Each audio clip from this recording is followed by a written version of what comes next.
اب یہ کتاب ہے اصول الدین، اسی دین کے اصول یہ کسی زمانے میں پیران پیر، پیر دستگیر حضرت غوث اعظم رضی اللہ تعالیٰ عنہ نے بیان کیے تھے۔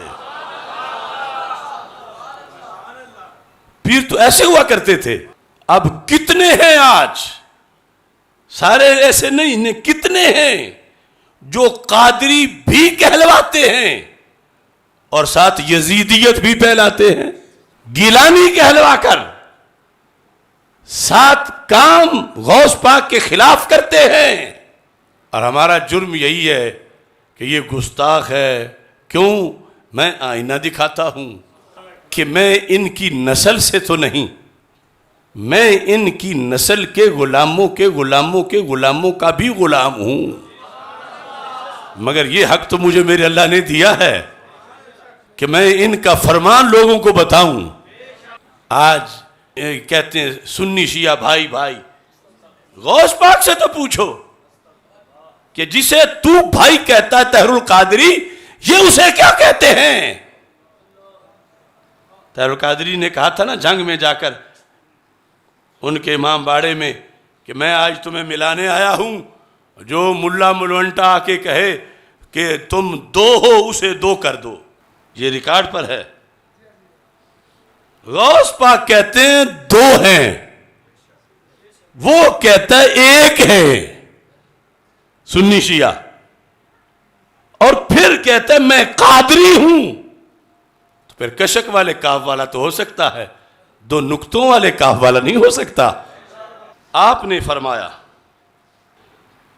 346 صفحے پر کہ یہ روافض اور یہود ان کی مشابہت کیا ہے، یہ آپ کا موضوع تھا اصول دین کے ایک چیپٹر میں، کہ یہودی رافضی بھائی بھائی۔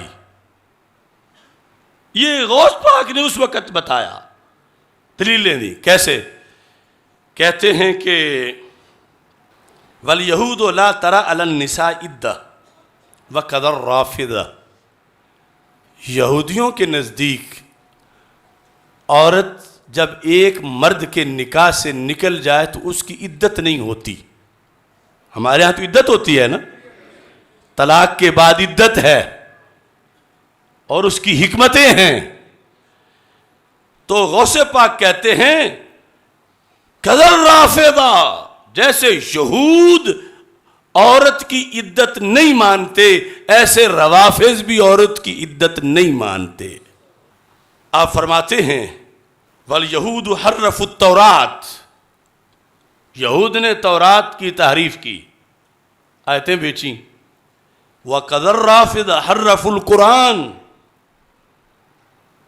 لِأَنَّهُمْ قَالُوا الْقُرْآنُ قَدْ غُيِّرَ وَبُدِّلَ، فرمایا ادھر یہود کہتے ہیں ان کا کردار تھا تحریف تورات، اور ادھر اگرچہ قرآن بدلا نہیں ہے لیکن انہوں نے اپنی کتابوں میں دعویٰ کیا ہے کہ قرآن بدل چکا ہے، قرآن جو ہے اس کی کتنے پارے ختم ہو چکے ہیں، اس میں تبدیلی آ چکی ہے۔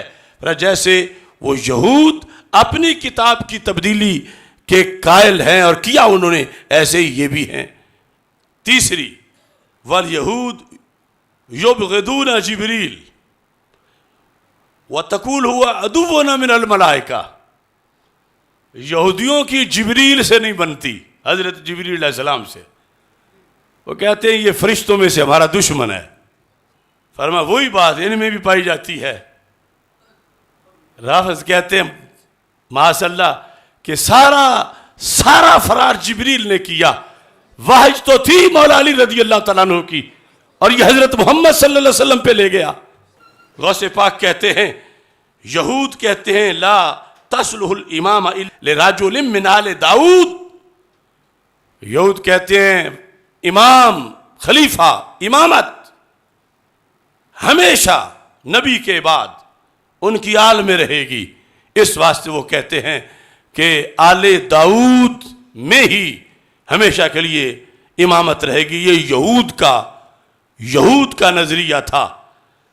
اور غوث پاک کہتے ہیں ایسے ہی ان کا ہے کہ قیامت تک مسلمانوں کا امام جو ہے وہ ضروری ہے کہ اولاد علی میں سے ہو۔ دیکھو کتنی گہری باتیں ہیں. خلافت صدیق اکبر کا انکار یہودی فکر کی بیس پر ہے. لکھا کس نے؟ غوث پاک نے لکھا ہے. غوث پاک لکھ رہے ہیں. غوث پاک کہتے ہیں جس نے قادری بننا ہے اس نے رافضی سے ہزاروں میل دور گزرنا ہے. آج جو اس طرح جڑے ہوئے ہیں، اب ان کو جدا کرنا، سیدھے رستے پہ لانا، اس کو کہتے ہیں تحریک اصلاح.